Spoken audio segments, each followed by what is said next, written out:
Hello and welcome back to Just Another Football Podcast. Back again. I'm back again after an absence last week where, some interesting takes went down. So I'm here to give my right of response to some of the things that were said.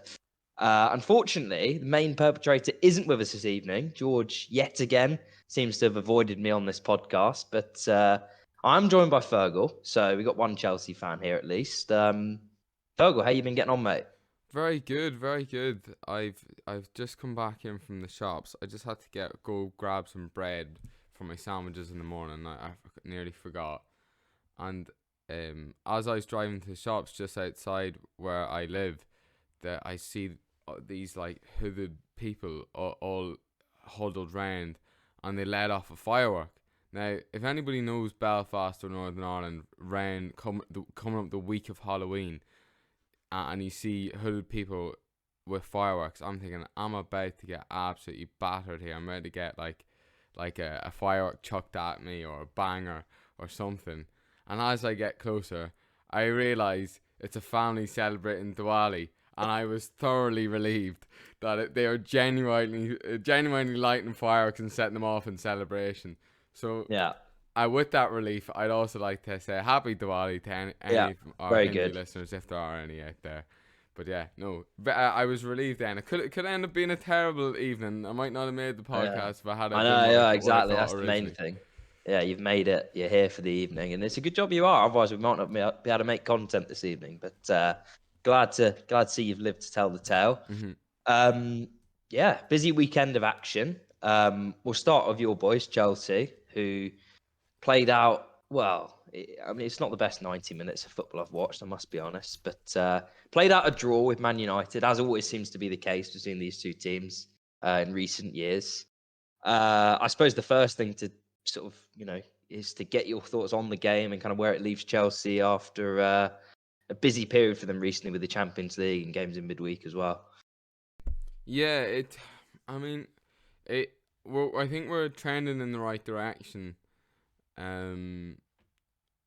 I mean, we still have to perform in the Champions League because we're still not totally safe and unqualified yet.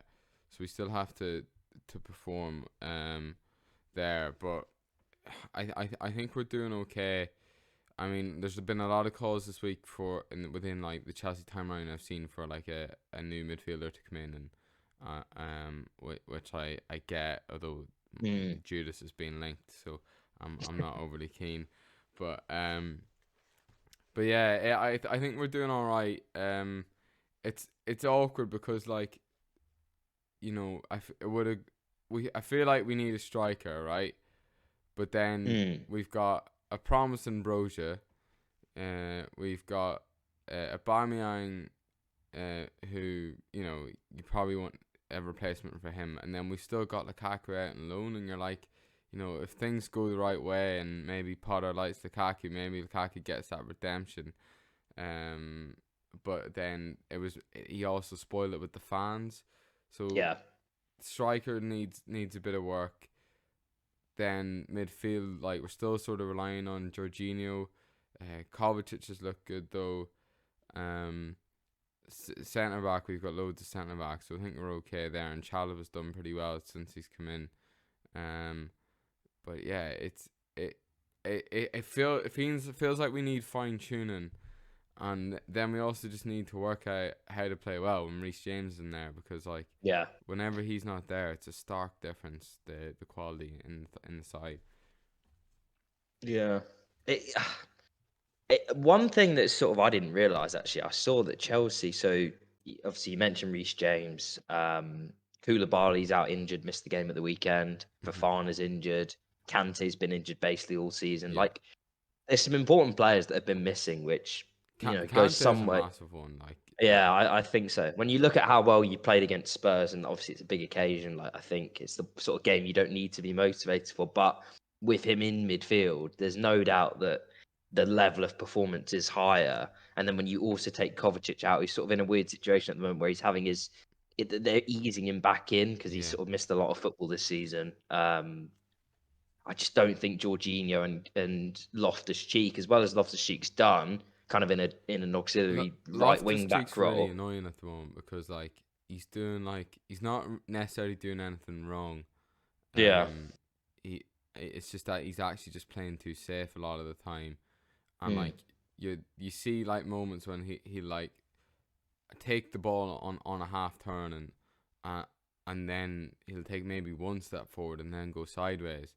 But Yeah. he's not Jorginho. Jorginho has an excuse why he doesn't do that because he physically can't like burst Yeah. forward.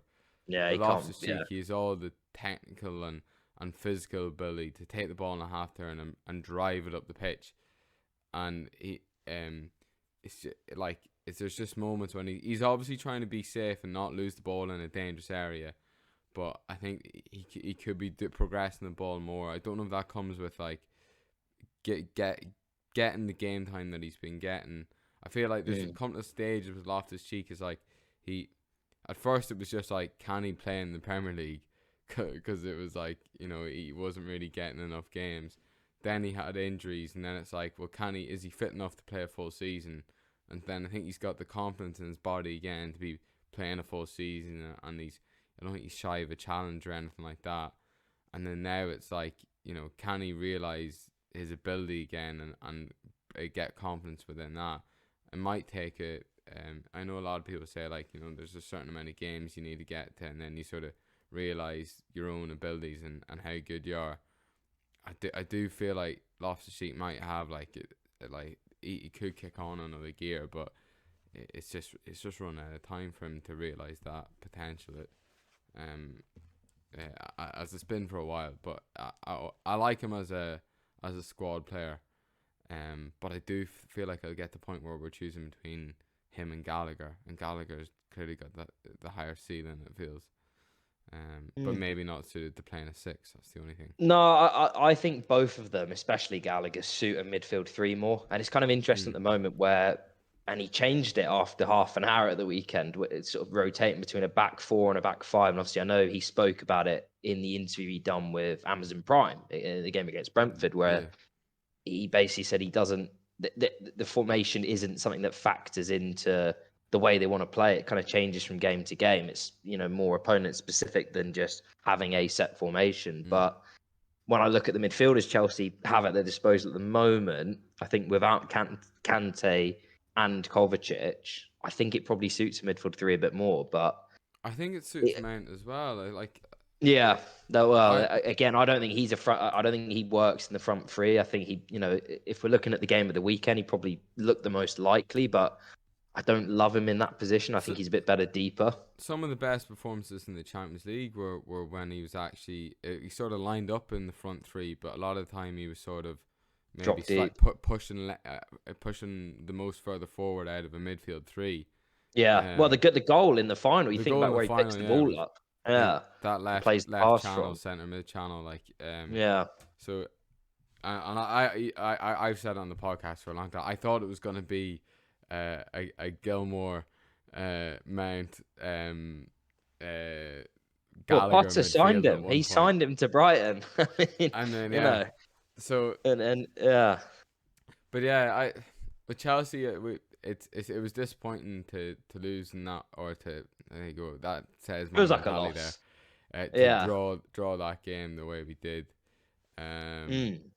Yeah, I mean, it is. It's a disappointing result. It's different to the Spurs game because I felt like in the Spurs game you played really well and deserved to win that game. This one was slightly different in the sense that I think it was generally quite a poor game. I don't think either team was fantastic, especially Chelsea as the home probably team. Had the better chances, in the first half, definitely, and then he changed it. And the second half was kind of both teams seemed to be happy with 0-0 the way it was playing out, and then obviously, moment of madness from McTominay from a corner. Chelsea get a penalty, and it's almost not get out of jail, but you're looking at winning 3 points. I was there. Like it felt like, as you say, it was 0-0, and then that happens, and then from there you've got to see it out. And I think that's what you've seen a little bit with Chelsea this season is in a few games, the Spurs game, it just feels like the opposition could get something. And United probably warranted a point on the day. It's been a good week for them.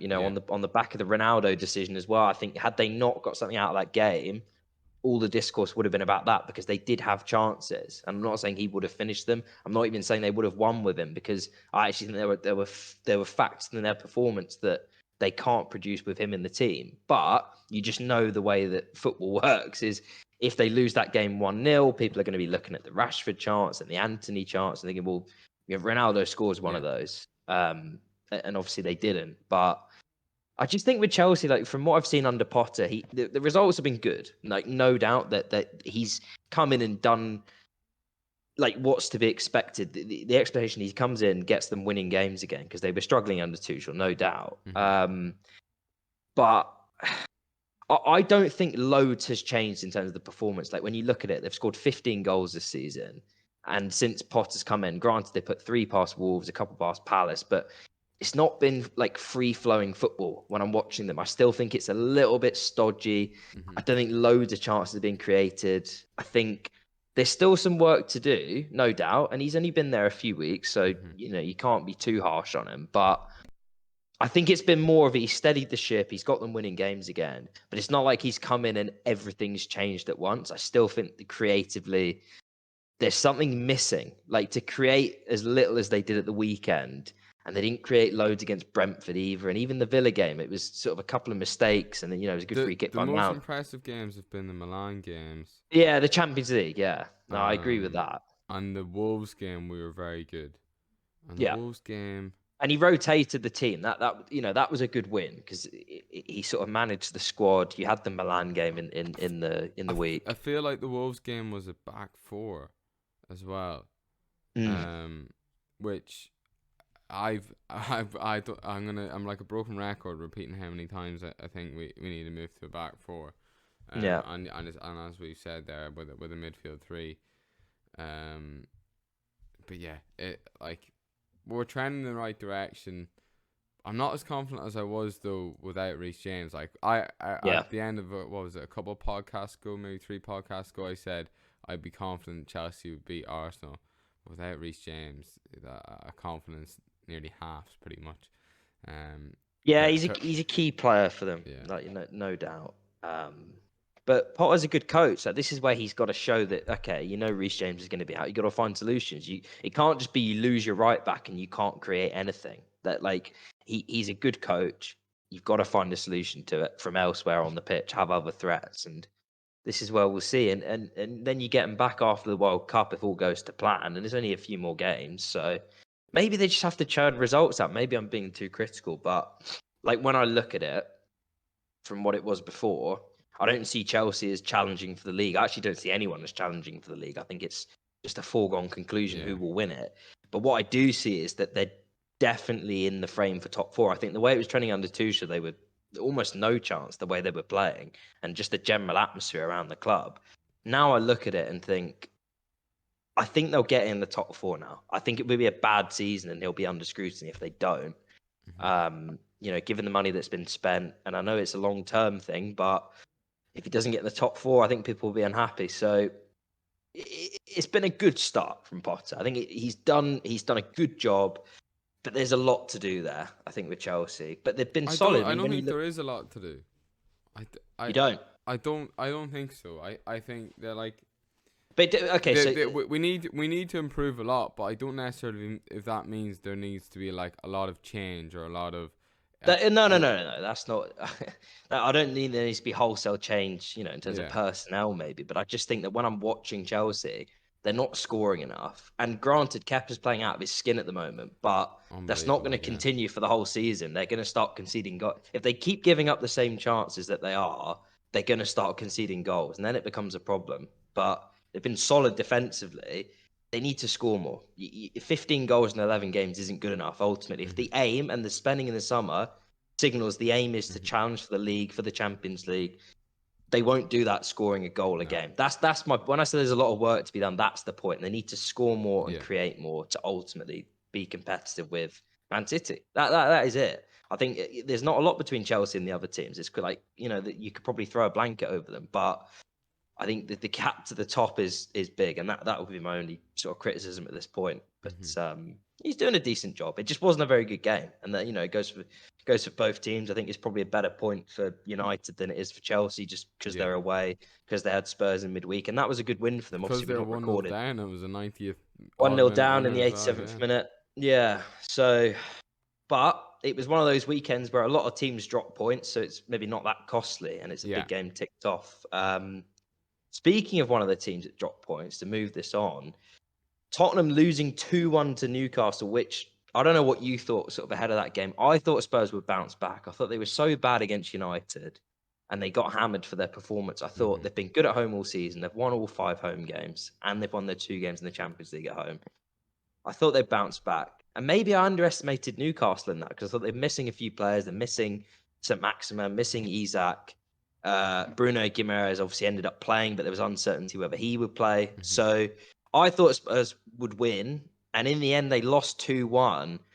And so I guess my first question to you is, as much as it'd be nice to start this conversation by hammering Spurs, is what sort of threat do Newcastle pose this season? Are they a threat to the top 6? Or is it one of those where they're competitive in big games now, but they'll still drop too many points across the course of a season? I think it's all dependent on the squad depth as to how well they'll do. If because it's like with a lot of these teams that have a good start in the season, it's like they have a great first 11, or they have players that are in form, like an Almiron that maybe shouldn't be doing as well as his pedigree isn't matching his form. It's come out of nowhere, so it's like, will that last for a whole season? Has Almiron, is he having like a Payet season all of a sudden or something? Like they have a really like their team is really solid. The first 11, there's quality through it, but then you've got players like Sean Longstaff that you're trying to get a tune out of and just try and be solid. When you look to the bench, it's Jamal Lewis, Manquillo, Shelvey, Jacob Murphy still coming off the bench. Yeah. And he started against United last week. He's still, So, I know they got injuries, but yeah. The first 11 is doing really well. I think it's overperforming. Like players like Fabian Schär, who's always been one, like, because I think he was a good youngster when he came through initially. Yeah, good on FM. And he puts in a worldie every so often. So you're like, he always ranks higher in your head than he actually is, probably. Having a good season though. I mean, him and Botman look a good partnership. He got Dan Burn at left. I mean, a 6'7" left back. He's playing well. He played left wing for Brighton at times. I know. I remember. I struggled to take him seriously when he was doing it. Yeah. But he is strangely quite good on the ball. Like it does work, no doubt. It's like a wide target man wing back. Yeah, look, it's funny you say that though. I remember when we used to, and he's obviously nowhere near as tall as Dan Burn, but our tactic from goal kicks was to launch balls onto Bakary Sanya's head. So it does help when you have someone that's tall and can head the ball as a fullback. Yeah. And he's good on the ball, and obviously as is Trippier. And that's, I think, the big difference for me with Newcastle. There's two actually. One, which is what they showed on Monday Night Football tonight, was they are first for high turnovers in the Premier League. They're much better at pressing high. When you thought of Newcastle under Steve Bruce, under Rafa Benitez, it was all sit deep and contain teams. Now they're more progressive. They get on the front foot. They do press higher. And they're better on the ball, and that allows them to press high, because it's no good pressing high if you just give it straight back. Dan Burn's a good technician. Botman can pass the ball. Trippier obviously very good on the ball. Bruno very good on the ball. Schär's good on the ball. Schär's good on the ball. So it's like they've added technicians to their build up, which ultimately allows them to have more of the ball, to press higher up the pitch, and to play games more on the front foot. And I think you've got to give them credit for that. I still think if you look at their results this season, I think across the course of the season, I don't think they'll win enough games to maybe break into the top 6 yet. I could be proven wrong on that, but I think someone would need to. Someone would need to have a poor season. Yeah. I think you'd need someone Which to. Has been, in fairness, if Newcastle had come 2 seasons earlier, they would have finished above us and Spurs. Yeah.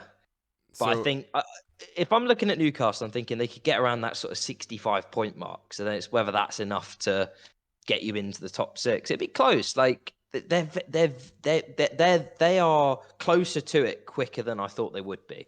I think I predicted them. I can't even remember what I said at the start of the season, but Certainly, I had West Ham above them. I thought they might be the best after West Ham, but like credit to them because they're playing better sooner than I thought they would be. You know, Eddie Howe Yeah. deserves credit for that.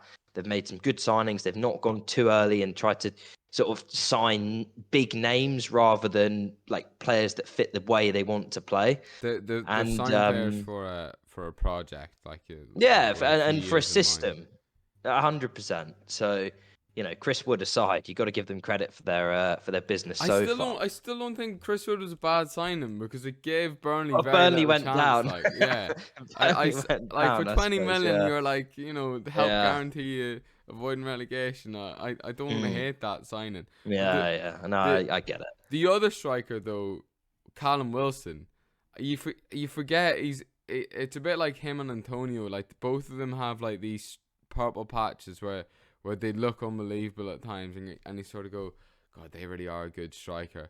Antonio maybe not so much this season, No, but I think Wilson is good. I think that the issue it with Wilson, and it always has been, is fitness. is He fitness. just picks up injuries too often. That's why they brought Isak in the summer Hmm. because, and funnily enough, he's now injured. So it's like you've almost got to get kind of half the season out of both of them, maybe if they're both prone to picking up injuries. But They, Wilson's a great player. Whenever he plays, he offers a threat. He runs in yeah, behind, good on the ball, good finisher. Like if he was fit, I'd take him to the World Cup. I really think he's one of England's best three strikers, but I just don't think he stays fit enough, regularly enough yeah, to quite factor into it. They've got a good team. Like if they keep everyone fit, they haven't got Europe. So, you know, when you look at all those other teams above them that are going to be playing midweek and then at the weekend, they're not going to have that. And in a season where you've got a World Cup in the middle of it, maybe that becomes a significant factor. That you know the recovery time you're getting in between games. hmm, Um, that they're going to be hard to beat this season for teams. Like that's what I yeah. think you see is they've only lost one game. It was to Liverpool. It was in the 98th minute. They've already been to Old Trafford and to Spurs and taken 4 points from those games. They've had a great week, to be honest with you. To take 7 points from the 3 games they had is a really good return. Hmm. And now they find themselves in the top 4 and just a point behind Spurs. I mean, when you look at the table now, it's 2 points behind Spurs rather.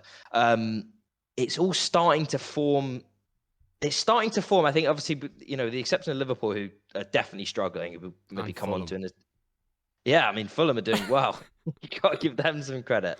I mean, when you look at Spurs, like now, suddenly 2 bad results. Like, you know, are they going to miss out on the top 4? I haven't been convinced by Spurs all season. I I'm think the expectation with Spurs all season has been that they've been playing badly but getting results, and so as soon as they start playing clicking. well, then they're going to be I scary. don't get But that mindset at all. I I don't get it when understand it it's the other way either. around. When people Yeah, go, "Oh, the performances are there, but the results aren't coming." It's like yeah, they'll come. they'll Yeah, come. That's when it's I've like, seen "Oh, it with they'll go Arsenal. another gear." But like What this thing, I think is nonsense. Like if you're playing badly, the bad results are maybe you're gonna just catch getting up. lucky. Yeah, Yeah.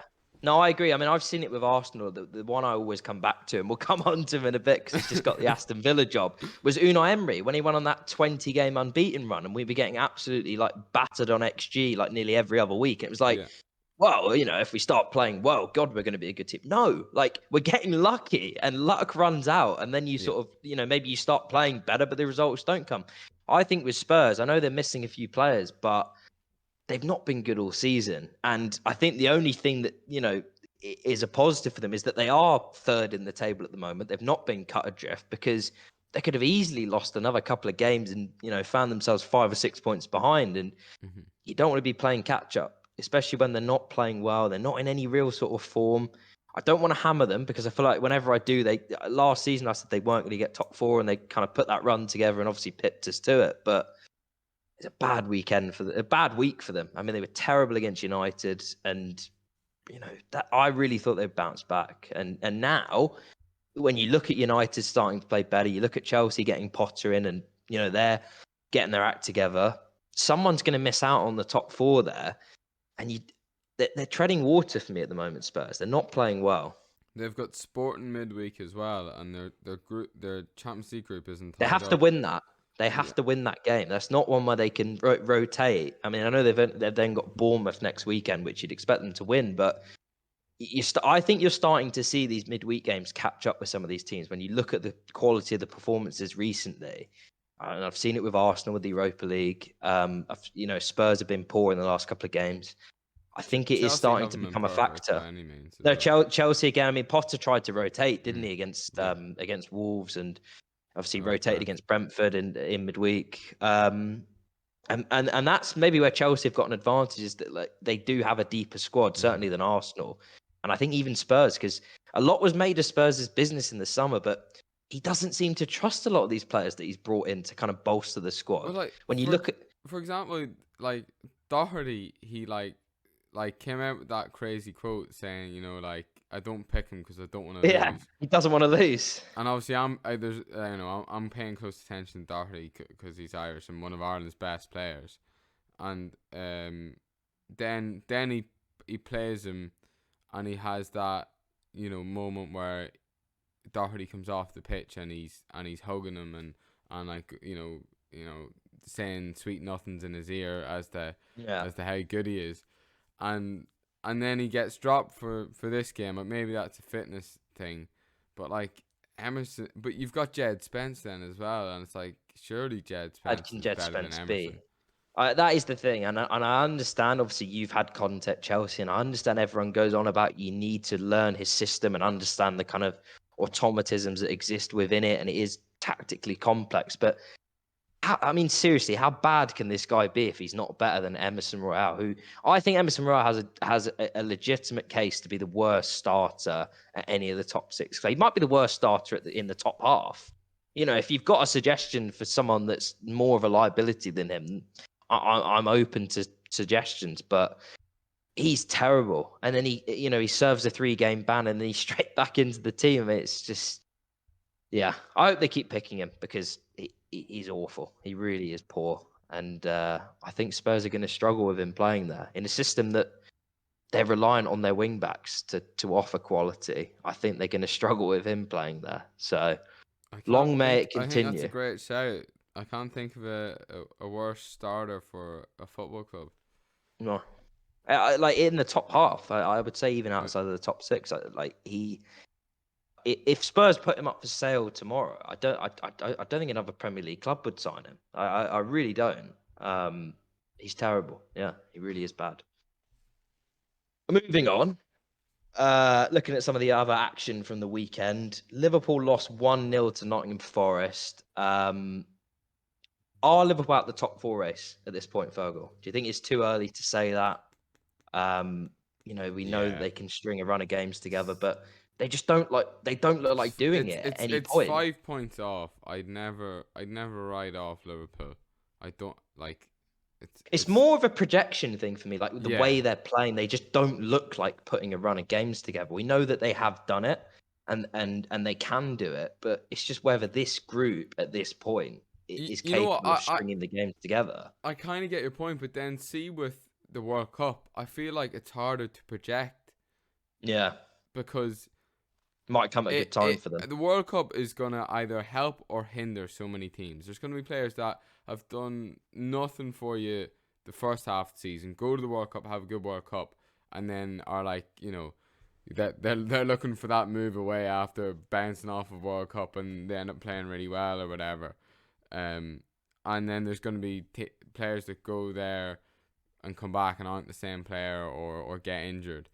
So I think it's hard to like project long term. It also gives the teams a time to sort of review where they're going wrong and sort of take a step back.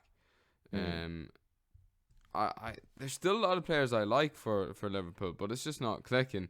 I've seen a lot of Liverpool fans giving off about Fabinho. Yeah, he's been. I haven't really really paid bad. really close attention to him so Oh my much. goodness. But I agree with you. Like, I hadn't really been paying particular attention to him this season. Obviously, the results have been poor. Obviously, watched them against us, and he came on and was like really poor. And I watched him on Saturday. My goodness me, he looked like he was running through treacle. I don't know what's happened to him, but he just looks like one of those players that they've played every game last year. the physical and mental exhaustion from being essentially 2 games away from the quadruple. He is someone where I look at him and it's just apparent to me. He looks knackered. He looks absolutely shattered out there, and they just don't have the depth to rotate the midfield. I mean, when you look at the team they put out on Saturday, you've got Milner at right back, you've got Carvalho on the left, you've got Harvey Elliott on the right, you've got Curtis Jones in centre midfield. That's a mid-table team that they've They put only out. made 3 subs as well. They didn't have anyone to bring on. If you look at it, Alex Oxlade-Chamberlain, I mean, he apparently he hadn't started a game since the last time they played Forest in the Cup last season.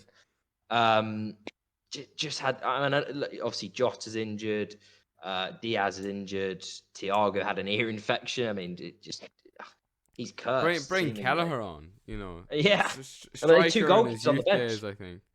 They had 2 goalkeepers on the bench, which I think just kind of says it all to, you know, the squad that they're dealing with at the moment. You're right with the World Cup; it's kind of difficult to project, but they really are struggling. It's not good. They're actually creating a lot. Like when you look at their XG across the last 5 games, they're pretty much generating 2 XG in pretty much every game.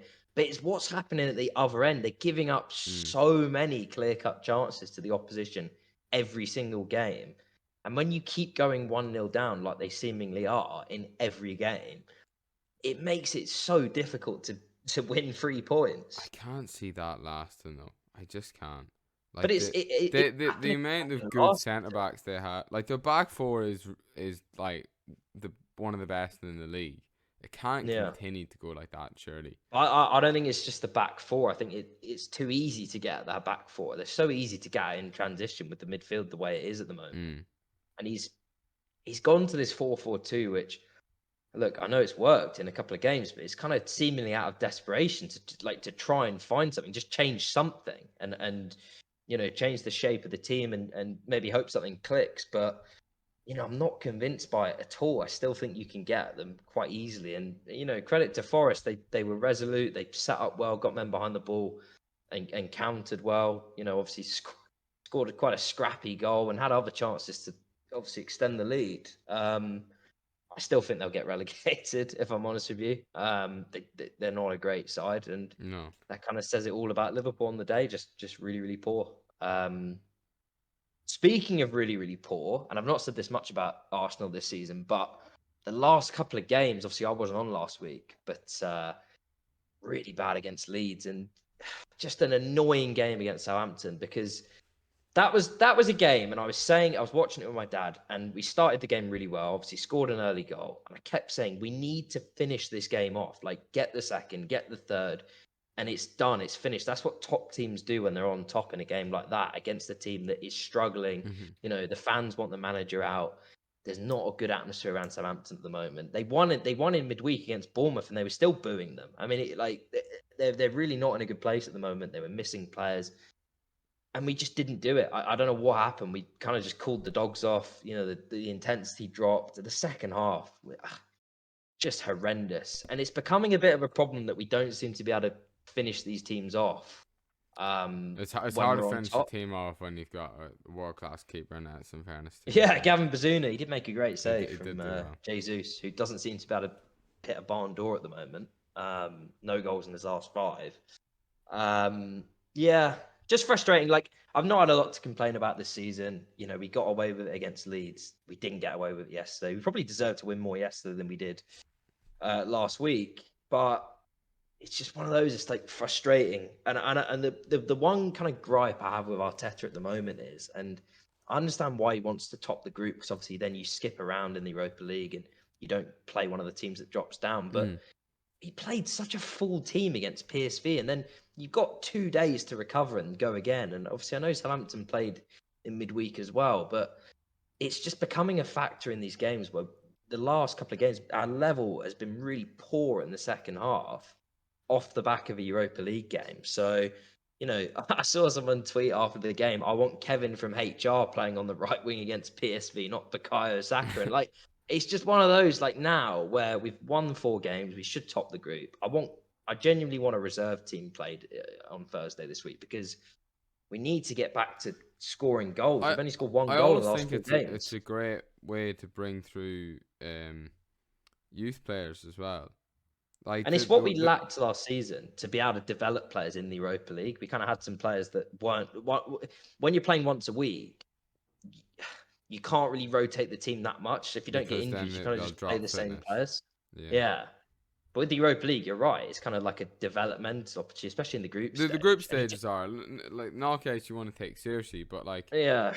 Harry Kane was made in the Europa League. Yeah. He they tried him everywhere. They even tried him Yeah. in nets at one And point. Saka and Martinelli is sort of similar, in Yeah. in that Emery season, the first half of that I year. think I think it's like can show like whether players are gonna make it or break it. Like Reece Nelson sort of like was given flat as to those the games Steve. and never done it, and Yeah. No, I agree. and I yeah, agree. I mean like, and when you've got the youngest player in Premier League history get coming off the bench, surely he's good enough for Europa League games. Yeah, he doesn't even get the squad. He's just sort of disappeared. We never really talked about it at the time because there's loads of like stuff, but I thought it was a bit tokenistic that it Oh no, felt. it definitely was. It was like, of course, it was for show. It was because we were winning 3-0. Like, what would have happened is, had we been losing that game, Yeah. it would have been, we had no one to bring off the bench. We had a 15-year-old on the bench. I mean, Yeah. what's this all about? But because we were 3-0 up and we were able to bring him on in kind of a low pressure environment where the game was already won, it kind of becomes this like.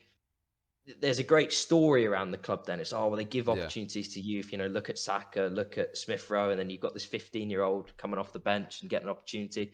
Of course, it was tokenism. It was good. It was a good move to make kind of PR. I'm not saying that's why they put him in the squad. On the day, I don't think we had many players. But when we were 3-0 up in like the 88th minute or whatever, that's when it was, okay, we can bring this guy on. Nothing's really going to happen. The mad thing was it wasn't like one of these ones that was knocking on the door of the first team for ages. I'd never heard of him. And I've got my ear to the ground, Yeah. I would say I'm like pretty aware of our youth prospects at this stage. I'd never heard of him. Like I'd never heard of him, and like the better ones of the clubs. If a 15-year-old was gonna make a Premier League debut for one of the bigger teams, I think I might have heard whispers of him before. Yeah. Like if Pantino was gonna break through, you'd be like, I've heard. And I knew about it's exactly that. So I just and what I don't have a massive problem with it because it doesn't really cost us anything. I don't know if it's. I don't think you need to be sure a player is up to that sort of title. That would be my worry. Oh yeah, look, his life. I mean, people now are much more aware of his name. Like, he's in the kind of public spotlight much more than he otherwise would have been. Like, even if he'd played been brought on in the Europa League game, it just doesn't draw as much scrutiny as bringing a 15-year-old on in the Premier League. I don't have a massive problem with it, but yeah, of course it was for show, and I think everyone kind of knew that at the time. But I never got to talk about it at the time. No, we didn't mention it, and it's one of those things where it depends what lens you kind of look at it through. Like, on the one side, I can understand why, people are quite cynical and critical of it, but on the other side, I can understand why the club think it's a good thing to do, kind of PR-wise. So PR-wise, brilliant. Yeah. I don't. But he's not going to play. Like, that's the reality of it. Like, and a lot of these guys that are on the bench, they're kind of just there to make the numbers up as well. Like, we never bring any of these guys on. I kind of just wonder what's the point in even naming them on the bench. Like, we basically, when we name our bench at the moment, we have 5 players that we will be willing to bring off of it, and they just don't feature in it. It's like, what are they even doing there? So it is what it is. But it's a frustrating afternoon. But as mentioned, we sort of got away with it because everyone else dropped points this weekend, apart from obviously Man City. And we're not going to win the league. Like, if I thought we were going to win the league, I know. Do you know what? Like, Man City drew to Villa. The Invincibles drew 12 games. It does happen, but the reason I'm annoyed about that one is that game should have been won. Like, I could just see what was happening. We should have just buried them early doors, and we didn't, and we just left it at 1-0. Their goal kind of came out of nowhere because it was their only chance in the game. I know they had a few It was a corners really well worked goal. It was a great goal, and they deserved it for kind of sticking in the game. They didn't really. It's not like they had like a period of pressure where they knocked on the door, had a few chances. Like, it was pretty much just they put together a good move. It was a good dummy from Joe Aribo, good ball through, and a good finish. Like, it was a good goal. It kind of, as you said, it kind of came out of nothing, and from there, whatever, take the point and move on. But yeah, frustrating afternoon. Aston Villa appoint former Arsenal manager Unai Emery. Your thoughts, Fergal? I think it's actually quite a poor evening for Villa fans.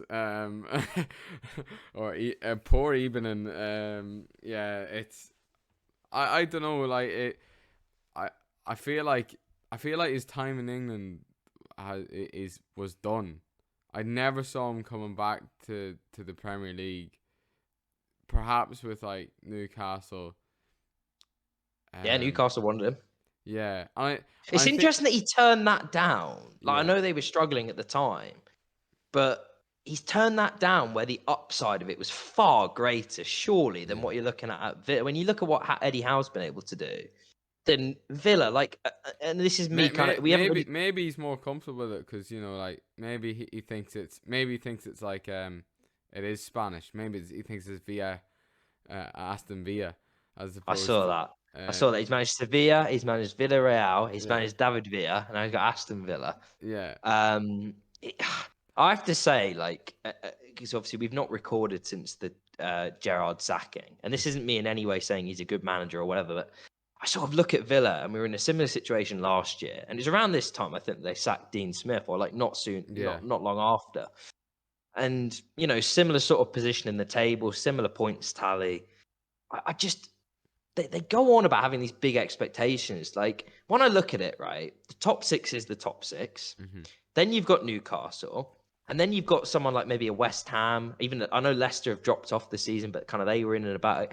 Like Brighton are a good side. Like where do Villa expect to finish? Like they go on about being a big club, having big ambitions. Their big ambitions are that they spend roughly what the top six spend. They don't spend more than those guys. It's kind of equal to it, maybe if not slightly less. And yet they expect to kind of like break into it or be in and about But it, no, almost for their I don't think expectations. that's fair. I think they're like they want to be top six, but I think at the moment they want to be aiming to be best of the rest. And the fact is they've been miles off best of the rest.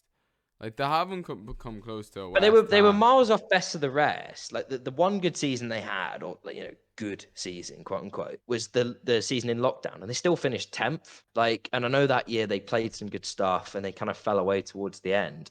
When I look at it, and I get your point, like they're 15th in the table at the moment. The table's mad. I mean, if they win their next game, they could be 9th. Yeah. That's like you could literally throw a blanket over all the teams in the bottom half. And Brighton I haven't know won that. in 5 either. Yeah, like this isn't me defending Gerrard. Like, I don't think he's a particularly great manager. I don't think the football was good. I don't think he made great decisions at points. Like Tyrone Mings is a The crap player, fans but didn't like seem to particularly like him either.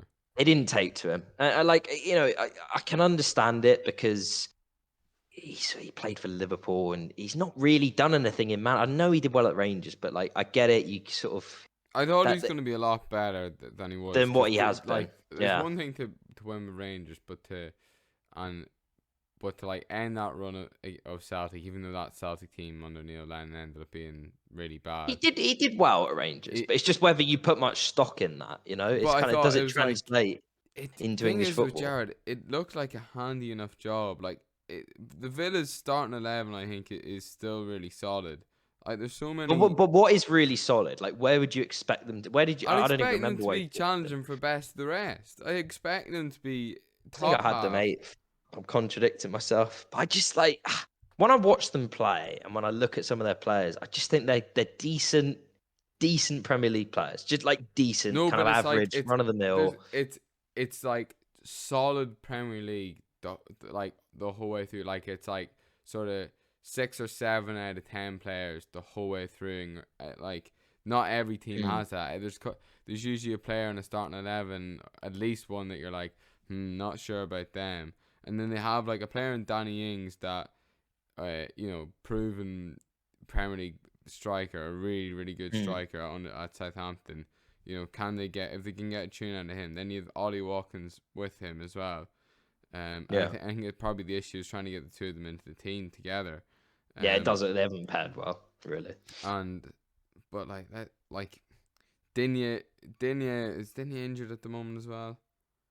Let's see. Yeah, Digne is injured. So, but he's the one I always think of. When Diaz should be better. Coutinho, where is He's been Coutinho terrible. on the bench? Terrible. McGinn's been poor, who I like, and he was dropped then. Yeah. Jacob Ramsey's a promising player Dropped him coming as well. through. Yeah, dropped him at the weekend. And then you've got Constant Mings, who aren't, and Martinez, and like the back four is really solid. I think, like, you know, Mings has his Centre problems, halves aren't but great. I mean, they got unlucky with Diego Carlos getting that injury, yeah. obviously. You know, Kamara's a good player, but he obviously picked up an injury. Like, they've been a bit unlucky with the injuries to the new signings. But when I look at it, they should be, the teams they should be in around are Brighton, Brighton, West Ham, and maybe Newcastle. It depends what and they do the rest Newcastle, of the season. Yeah. And obviously they're not, but then as I said, they're not that far off. Like if you win 2 or 3 games in a row, you're suddenly right there. That is the nature of the league at the moment. It is kind of all very condensed. And I'm Yeah. not saying It they would just have didn't done that feel like under it was going to Gerrard. click though, No, and it carried on from last season as well. I agree, but I think the thing is, like, I'm not saying Gerrard deserved any more time. Like, they weren't good under him, and he should have gone. If not now, then maybe in the next few weeks, because he's not a great manager. But I just like, what's a good finish for them this season? Is it just 10th? And it's okay, fine, like that's all right. Like you'll probably get there with whoever you appoint. But when they're talking about trying to get Pochettino or like Tuchel, it's a complete pipe dream. That's like, I don't know, It's crazy. I don't know what you'd have to throw at Poch and Tuchel to get them to sign, but it's No chance. Aston Villa Maybe ain't got it anyways. they're fans, and like they just seem to be quite disillusioned on Twitter with who they think they can sign and what managers they think that they could possibly get. That's what I think. Their best option, realistically, I think, would have been to try and get McBeal. Yeah. Well, and who he was there turned Wolves as down, an didn't assistant, like, Yeah. you know, like, Yeah. I think, like, I think Emery's a poor choice, and it's also worrying. Yeah, let's come back to him. Yeah. Because So I thought the way it was going, like, with the way Aston Villa were going, like, they sold Grealish, and then the chairman came out with the a good statement about their ambitions and what they want to do, and the signings they made seemed okay and quite ambitious, but like it felt like they all fit a system. Like Coutinho was signed, but you could see where he's going to fit in. It's not necessarily just for the sake of it, and so they've made some good signings. Very ambitious and lots of money spent. So you're feeling like if any one of the teams that we've mentioned who they should be challenging with, if any of them can push on, Aston Villa could definitely look like they have that team. And so Gerrard comes in, ambitious manager again, up and coming, hasn't worked out. Then they've a mix of 3 managers. Like completely different managers they're all going for here. The only thing they all have in common is they've got high reputations. yeah, they got have pedigree. previously won stuff. Yeah.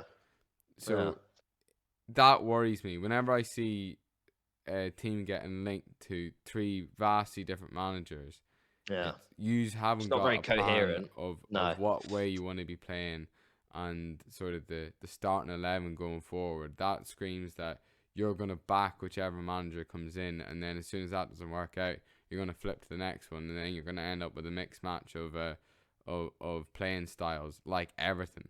Like they're going. Yeah. I thought they were going to succeed where Everton had failed, and sort of have a sustained challenge of trying to get top 6. But if they have this sort of planning, I don't see it. And Emery's proven that he's not really a league manager. He's great in the cups. Yeah. I'll give my thoughts on him from an Arsenal perspective. The only thing I would just add on what you've said is if I was a manager approached by Villa, and they were looking to get me, one of the things I would look at, just speaking about Gerrard, I thought the way they handled that was completely classless. Sacking him 30 minutes after the game. That's just pandering to the masses. That doesn't achieve anything. It's not like that then got them Emery the next morning. Go home, go back to the training ground, get him in the morning, then do it. I don't understand why they did it on the way home. And if I'm looking at that as a prospective manager, I'm thinking that could be me one day. If the mood changes, the fans get on my back, the club aren't going to have my back, then, they're going to pander to the fans. I just thought it was quite classless, to be honest with you. You're basically like, I don't know. I didn't You're doing it just because... I didn't hear where he was sacked, but it's basically like with Ancelotti being sacked at Goodison in the tunnel. Yeah, in the tunnel. Yeah, it's just not the way to treat someone. I know the fans wanted him out. I know there was a lot of anger and kind of vitriol towards him in the ground that evening. Just go back and do it the next morning. Doing it while they're on the coach on the way home, it's just, I think that's terrible. On Emery, from watching his football, he's a pragmatist. He doesn't really stick to a system. And I think at a Villa, that could work because, in at least half the games they're as good, if not worse, than the opposition they're playing against in this division. They're certainly not a team like when he was at Arsenal, where the majority of the time you're expected to take the game to the opposition you're playing against and be the ones that, like, they're adapting for what you do. I think you can at an Aston Villa be a bit more, like, you can fluctuate between systems, between ways of playing. He is a cup manager, I think, because of that, opposition specific tactics. I think the interesting thing is going to be, has the language barrier improved at all? Because one of the things at Arsenal, and this isn't to put any sort of stereotype on it, but as soon as it went wrong, one of the big problems was he just could not communicate to the fans and to the players what he wanted to do and why what he was trying to do wasn't working. So, but what you've got to give him credit for is, since he was sacked by Arsenal, he's gone back to Villarreal, which I think is a good job for him. When you look at the size of the club, obviously there's no language barrier there, and he's rebuilt his reputation. He's won the Europa League. He's got to the Champions League semi-final, beating some good teams to get there, by the way. I know Juventus obviously have struggled the last couple of years, but to beat them, to beat Bayern Munich over 2 legs, obviously they beat Man United in the Europa League final, beat Arsenal in the semi-final. You got to give him credit. He can navigate, Europa League ties. He's not doing that at Villa, as you said. His domestic track record is slightly questionable.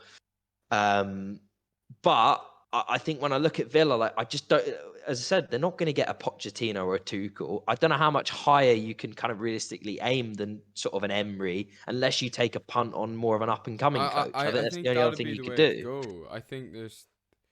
Yeah, I don't know who that would be. Like Mick Beale. That's the thing, and you see, like, with Wolves at the moment, obviously they tried to get Mick Beale from QPR, couldn't get him, and now they're waiting till after the World Cup. I just said Mick Beale would be the type of manager, but I can't imagine after him coming out and doing like a club. No, he wouldn't. It's just not doable at this stage. I think he is sticking with QPR for the season. But yeah, I like when you see Brighton go and get De Zerbi, which in fairness hasn't been working just yet. No, exactly. But they've struggled a little bit, under him. I think there'll definitely be an upturn, and Emery will have them looking good at some point. I just don't think he's going to take them where Villa want to be. If they want to be top 6, he's not going to get them there. I can promise you, he's not good enough to manage at that level. Yeah. I'm not even sure he'll beat the teams that we mentioned, and come 7th or 8th. The other thing is, with just like, there's one thing speaking a language fluently and knowing all the words, but then there's another thing to be able to be like charismatic and get. But that was the problem. He just couldn't do that, and it's not his fault. It's like if I went to Spain, I couldn't do it because I don't. Yeah. But that's what I'm saying. Like, he clearly he's clearly fluent in English enough to be able to like speak to someone, but to be able to get someone on your side, articulate what you're actually saying, articulate and be emotive is very, very difficult. It was tough. Yeah, I don't think the club did him any favors with that. It'll be interesting to see if Aston Villa do, perhaps, but. I just look at it and think, as much as I'm critical of him, I'm critical. I can never forgive him for what happened in Baku. I can't forgive him for the way we ended that season in the league, and the following, open to the next the opening 3 months of the next season, totally shambolic. So I don't have good memories of the guy, but what you can't deny is he's done a good job in Spain at clubs of a similar size to Aston Villa. Particularly someone like Sevilla, for example, who, they're up against sides that they perhaps can't really compete against, but they're still hard to beat. They're still, they won 3 Europa Leagues under him. I think he'll do all right. As much as I'd love to hammer him, I just don't know how they could get anyone better than him. That's maybe me getting No, on to I Aston in Villa a terms little of bit. reputation, I agree, but I didn't like the look of the plan they were going for, where they've picked just based on reputation. Like that Yeah. was the only common denominator between Tuchel, Pochettino, and Emery. Again, I think that's pandering to the masses. I think that's we've got rid of Gerrard. Now we're going to Yeah, go big. it's We're going like to we go tried one ambitious. upcoming manager and it hasn't worked Yeah. out, and it's like, well, maybe try something else, like Gerrard like clearly didn't have like every string to his bow that's needed. It now is quite evident that Mick Beale was doing, or had a big role in it, of what Gerrard was doing. So yeah, Yeah. we'll see. We'll see indeed. Okay, so one more order of business for the evening, Fergal, before I let you go. We need to pick our short king of the week. Do you have a suggestion for me? Well, I thought I was tempted to go for Mr. Default himself, all 5'7" of Rishi Sunak, which this state I of thought the you were going to say country. Lissandro Martinez there. but yeah, this absolute state of the country has managed to put in, but I won't. I'm trying to think of someone else that's had a better week than falling into being prime minister, but that's going to be hard to top. It's pretty difficult to top, in Yeah, fairness. I don't. If you've had a better I've week got out one. there, I've got comment. one. I've got one. Is Seamus Coleman? Is he? I heard he pocketed Zaha.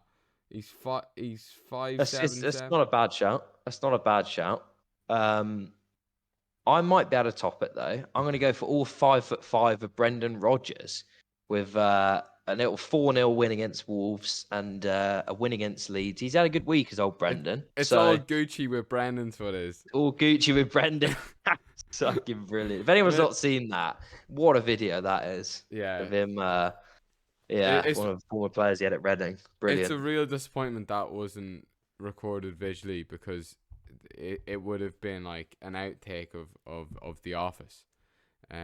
It's so good. It's so Brenty. That's what he said, isn't it? He's so like David Brent, and you can just I've heard that comparison before. Yeah, you can see it. You really can. I think the fact that he's 5'5" as well just adds to the like comedy of him as a caricature.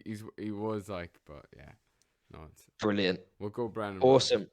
Go Brendan Rodgers. Awesome. Fergal, thank you for your time this evening, mate. Always a pleasure. We'll be back with you next week, hopefully with a full crew. Hopefully I can finally confront George on his absolute absurdness. But until next week, thank you for listening, and we'll catch you on the next one. Cheers.